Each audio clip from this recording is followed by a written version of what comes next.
सभी श्रोताओं को मेरा यथोचित अभिवादन, प्यार, आशीर्वाद। और जो हमारे नियमित कार्यक्रम को क्या कहते हैं, आपके सितारे नाम से जो हमारा प्रसारित किया जाने वाला प्रोग्राम देखते हैं, उन सभी श्रोताओं का मैं दिल से धन्यवादी हूं। और स्पष्ट कर दूं कि चंद्रमा का हमारे दैनिक जीवन पर बहुत बड़ा प्रभाव है। हार्ट का, दिल का कारक चंद्रमा, धन का कारक चंद्रमा, लक्ष्मी का कारक चंद्रमा, माता का कारक चंद्रमा। तो निश्चित और निस्संदेह कह सकते हैं कि जिन लोगों की जन्म कुंडली में चंद्रमा प्रबल होता है, या संचार अवस्था में या गोचर करता चलते हुए चंद्रमा जिस दिन जिस व्यक्ति की जन्म कुंडली के अच्छे भाव में आता है, अच्छे हाउस में आता है, निश्चित उनका उस दिन कम से कम मन तो प्रसन्न रहता ही। सुख, समृद्धि, माता का आशीर्वाद और मन की प्रसन्नता तो कम से कम उनको उस दिन प्राप्त होती ही है।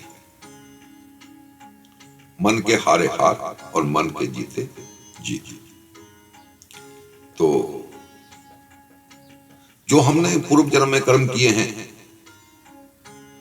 उसी के अनुरूप हमें जीवन में सुख दुख प्राप्त होंगे।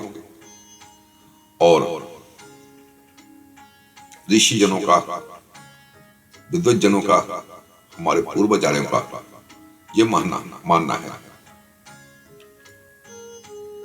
कि जो पूर्व जन्म के कर्म है उसके अनुरूप हमें दुख सुख मिल रहे हैं, तो हमें दुख मिले या सुख मिले, हर हाल में प्रसन्न तो रहना ही चाहिए। उस परमपिता परमात्मा को, उस विधाता को जो मंजूर है उसी में सहमत होकर उस परमपिता परमात्मा का थैंक्स कहते हुए हम अपना जीवन जी। अगर किसी दिन कोई दुख भी है, कोई हल्की परेशानी भी है, उसको भी सहर्ष और खुशी से सहन करना, गुजारना, क्योंकि दुखी अपने मन को करने से कोई सुख नहीं मिल जाएगा। और उस दुख की वृद्धि ही होगी। इसलिए चंद्रमा को स्थिर रखें, हाथ में मोती धारण करें और चंद्रमा की पूजा करें, भगवान शिव की पूजा करें। निश्चित चंद्रमा प्रबल रहेगा। और चंद्रमा की सबसे प्रिय वस्तु, जिस पर चंद्रमा का सबसे अधिक प्रभाव है, वो चावल है। तो चावलों का दान और चावल को अपने दैनिक खाद्य सामग्री में मिलाना भी सहाय और हितकर सिद्ध होता है। हम कभी कभी बचपन में, उन दिनों में कुकर का ज्यादा प्रचलन नहीं था, तो चावल जब घर में बनते थे तो उसकी मान, उसका पानी,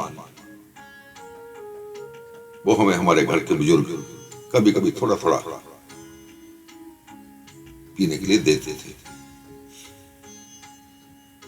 अनिच्छा से, ना चाहते हुए उसको हम पीते थे, हल्का सा सेंधा नमक डालकर। वो क्यों देते थे, ना तो हमने कभी पूछा और ना ही उन्होंने कभी बताया, किंतु ये आदेश होता था कि चाहे 2 चम्मच 3 चम्मच पियो, पियो अवश्य। जब हम ज्योतिष के क्षेत्र में आए तो ज्योतिष की एबीसी सूर्य और चंद्रमा की स्थिति से शुरू होती है, क्योंकि प्लैनेट का समझना सबसे पहले अति आवश्यक है। तो गुड़ भी खाते थे। तुझे महसूस किया, ये पाया अध्ययन करके गुरुजनों के दिशा निर्देश के अनुसार, ये महसूस किया, उनके बताने के अनुसार महसूस किया कि गुड़ सूर्य का और चावल चंद्रमा का। ये माना जाता है कि चंद्रमा की अमृतमयी किरणें सबसे अधिक दूब घास ऑब्जॉर्व करती है, इसलिए हमारी पूजा पत्ति में दुब घास का प्रयोग किया जाता है, दुर्वा। और क्योंकि चंद्रमा का अमृतमयी जो प्रभाव है, अमृतमयी जो छिड़काव है, उसको दुब घास सबसे ज्यादा अपने में ऑब्जॉर्व करती है, तो निश्चित कि उसके अंदर अमृतमयी प्रभाव दुर्वा में होता है। और वह अमृतमयी प्रभाव हमें मिले उस दुर्वा से ब्राह्मण लोग, कर्मकांडी लोग भगवान पे भी जल छिड़कते हैं, और जो जजमान होते हैं उन पे भी जल छिड़कते हैं। तो उस जल छिड़कने का भी लॉजिक यही है, चंद्रमा की अमृतमयी किरणों का प्रभाव जो अपने अंदर समाहित किए हुए हैं दुर्वा, वो अमृतमयी चंद्रमा का पॉजिटिव एनर्जी देने वाला प्रभाव है, वो उनके जो जजमान हैं उनको भी प्राप्त होता है। तो नहीं नॉर्मली लोग जानते हैं, हमारे दादाजी ने किया, हमारे पिताजी ने किया, हम कर रहे हैं, आगे हमारे बच्चे करेंगे, उसका लॉजिक क्या है हम नहीं जान पाते। हमें हमारे बुजुर्गों ने चावल का पानी पीने को दिया, हमने पिया, हमें उनका लॉजिक नहीं बताया, क्योंकि हम अपने पूर्वजों की धरोहर पर अंध भाव से विश्वास करते हैं। क्यों? क्योंकि हम जानते हैं कि हमारे पूर्वजों के द्वारा जो भी मापदंड हमारे जीवन को जीने के लिए तय किए गए हैं, उनमें कुछ भी मिथ्या नहीं है, कुछ भी विज्ञान से अलग हटकर नहीं है, सब कुछ वैज्ञानिक है। बहुत से काम हम ऐसे करते हैं कि हमें पता नहीं होता कि इसका बेनिफिट क्या है, बस ये मानकर करते हैं कि हमारे सनातन परंपरा के तहत ये किए जाते हैं। तो आपको ये निश्चित मानना है कि सनातन परंपरा के तहत जो भी कार्य निर्देशित किए जाते हैं, निर्देशित किए गए हैं, किए जा रहे हैं, उनका हमें हर हाल में लाभ ही होगा। डिप्रेशन चंद्रमा दूषित हो निश्चित होता है। अमावस और पूर्णिमा पे जब चंद्रमा पे निर्बल चंद्रमा हो, जब बलि चंद्रमा हो, तो जिस तरीके से समुद्र में चंद्रमा की स्थिति से, चंद्रमा के गुरुत्वाकर्षण से ज्वर और भाटा, ज्वर मतलब उठाओ, भाटा मतलब डाउन, जहां तक कि जो भूकंप संसार में समय समय पर आते हैं, उसका कारण भी काफी ज्यादा चंद्रमा से जुड़ा हुआ हम मान सकते हैं। हमने पिछले कुछ दिन पहले वेबिनार रखी थी, काफी विद्वान जनों को हमने मैसेज किया कि तुर्की में जो भूकंप आया है, इसके ऊपर हम ज्योतिषीय विश्लेषण करें, ज्योतिषीय कांड ढूंढें, क्योंकि ज्योतिष में भी अधिकतर लोग वही भाव, वही ग्रह, वही काम करते हैं जिससे तुरंत कुछ अर्थ नहीं मिलता। मैंने उसमें लिखा था कि धन प्राप्ति से अलग हटकर भी हमें इस ज्योतिष के माध्यम से समस्त संसार के भले के लिए विचार करना चाहिए, क्योंकि जिन बुजुर्गों के ग्रंथों का अध्ययन करके आज हम धनोपार्जन कर रहे हैं, हम उनको क्या दे रहे हैं? उन्होंने हमसे क्या चाहा?